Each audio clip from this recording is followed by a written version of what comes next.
Isang araw, inutusan ko ang aking asawa na maghanap ng kasaba sa luma naming garden. Iniisa-isa nila itong inungkal ang lahat ng tinatanim namin dati dito ng mga kasaba. Dahil po sa walang pera, wala pang sahod, ito lang muna ang tinitiis namin. Dahil sa araw din ito ay kaarawan ng aking ina. Ito ang pinaka-espesyal na araw na gagawin namin. Habang ang dalawa ay masaya naman na nakaungkal sila ng maraming bunga ng kasaba. Ito ay gagawin naming suman para sa mamaya sa kaarawan ng aking ina. Di alam ng aming ina na meron pala kaming lulutuin para sa kanya. Sa pagkaalam niya ay wala siyang handa sa araw na ito. Kaya naman sa hindi pa namin inumpisahan ditong mag-ungkal, nag-isip na ang asawa ko kung ano ang ihahanda namin sa aming ina. At eto ang dalawa, nakakita pa din ng isa at ito ay madaming bunga din.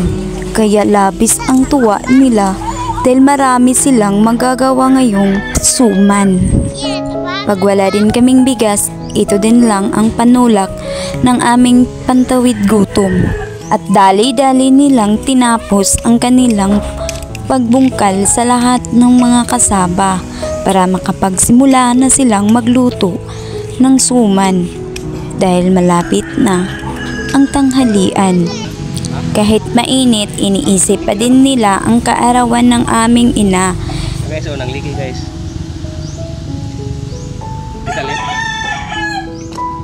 At kahit mataas na ang araw, patuloy pa rin ang dalawa sa paghukay sa lahat ng mga kasaba.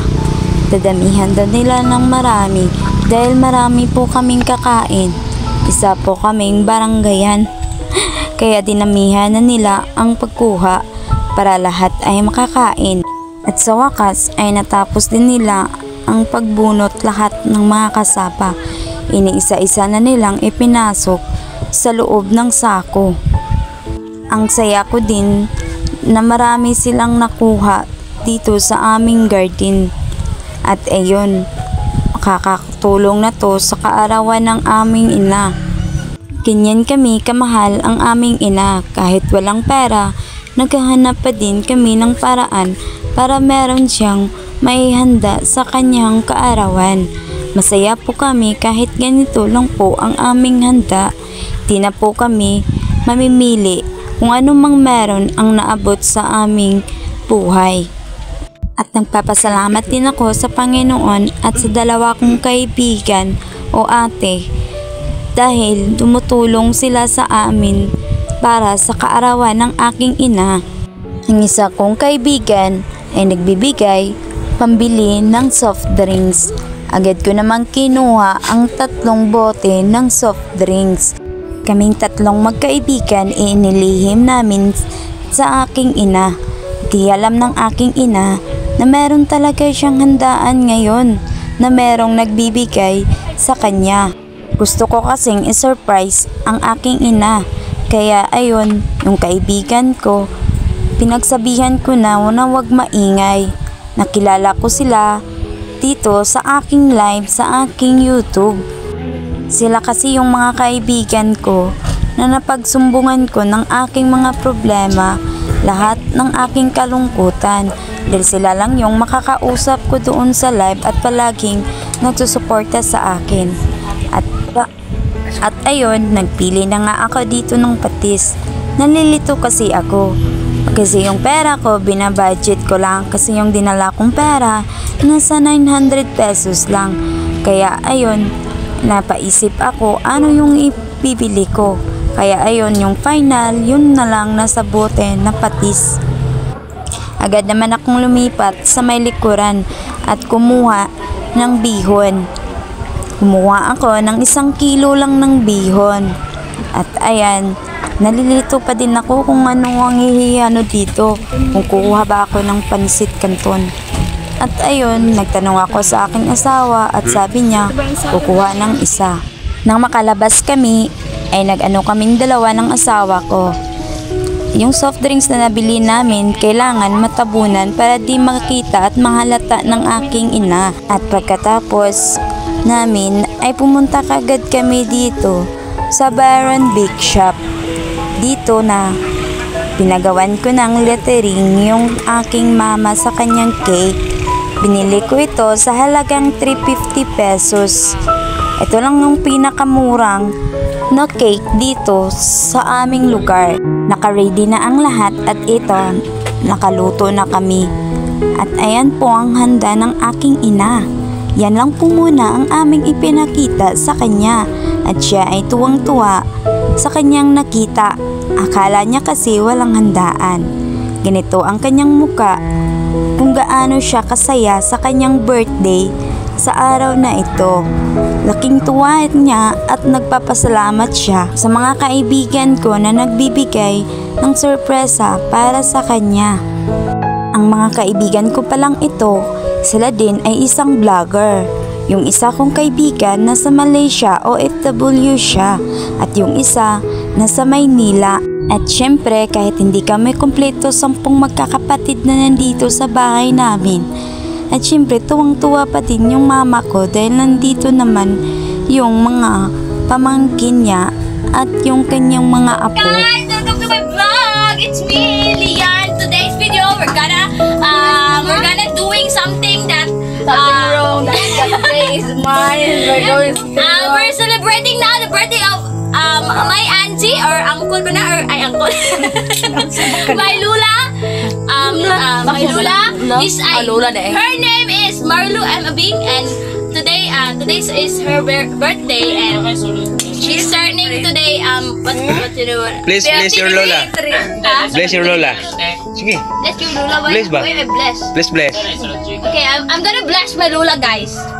Here, this is my birthday girl. This is the birthday girl today. Ay, tonight. Oh. Sige. Day. Thank you. Thank you sa pag-bless. At ayun ang kanyang apo na nagsasalita. Eto, marami kami dito. Ngayon, wala pa sila, yung iba nasa labas pa lang. Kami po ay napakasikip po ng bahay dahil sa konti lang po yung space dahil maliit po yung bahay. At dito, sinurpresa na namin inilabas ang aming cake. Di alam ng mama ko na bumili ako ng cake. Sinadya ko talagang hindi pinakita agad. At eto na siya. Happy birthday to you. Happy birthday. Happy birthday. At ayun, kitang-kita sa mga mata at mukha ng ina ko na masayang-masaya siya. Happy birthday, Ate Kunyang. Ate Kunyang. Akala niya walang cake. Blow the candle. Thank you, Day. Thank you. Look at candle. Look. Happy birthday to you. At habang nag-celebrate kami sa kaarawan ng aming ina, ay naka-live ako sa aking YouTube.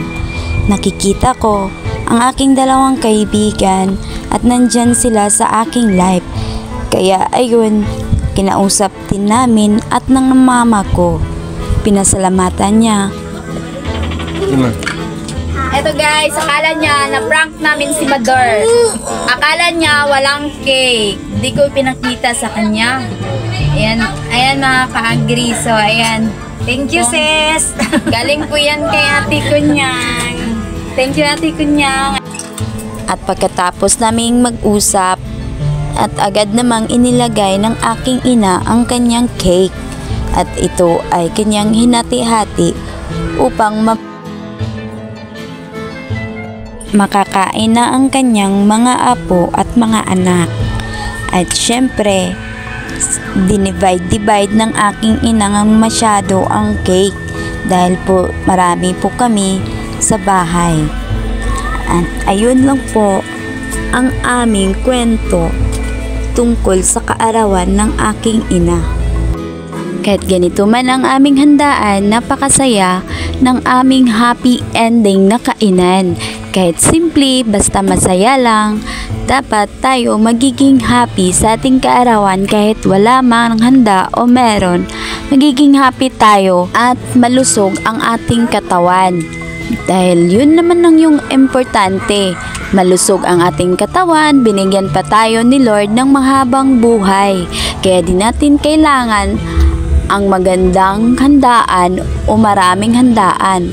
Ang importante ay palagi nating kasama ang Panginoon. Sana'y nagustuhan nyo ang aking kwento sa araw na ito. Huwag nyong kalimutang i-subscribe, like, comment, and share ang aming videos para palagi kayong updated sa susunod na video na i-upload namin. Maraming salamat po and God bless everyone. Sana po'y huwag nyo pong i-skip ang aming ads dahil malaki na po yung tulong para sa amin. God bless po and maraming salamat. Bye!